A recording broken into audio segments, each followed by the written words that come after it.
Welcome to our exploration of the book of Joel, chapters 1 through 3, a vivid piece of scripture that might just surprise you.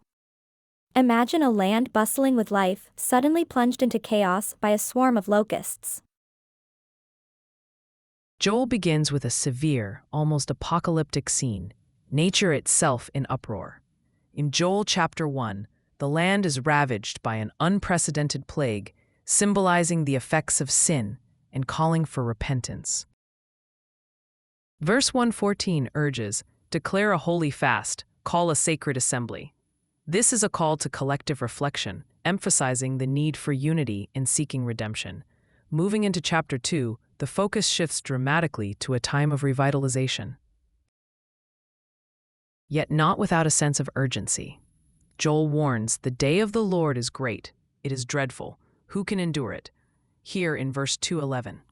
This signifies a pivotal theme, the return to faithfulness as a community in preparation for God's intervention. Amidst vivid imagery of the forthcoming destruction, there is a promise of renewal and hope. Verse 2:28 resonates deeply. "I will pour out my spirit on all people." This foreshadows a new era of spiritual awakening and empowerment for everyone, irrespective of status or age. Finally, chapter 3 presents a future marked by judgment and restoration. The nations are gathered in the valley of Jehoshaphat, where God will enact divine justice. Verse 3:16 states, "But the Lord will be a refuge for his people."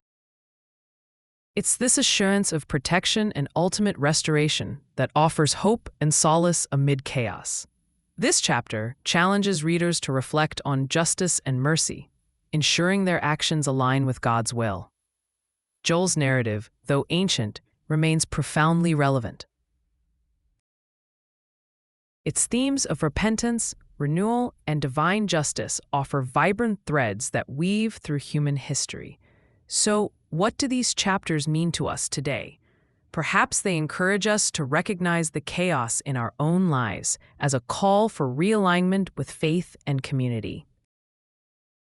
Isn't it fascinating how these timeless messages continue to provoke thought and inspire change? Thanks for joining us on this intriguing journey through the prophetic words of Joel.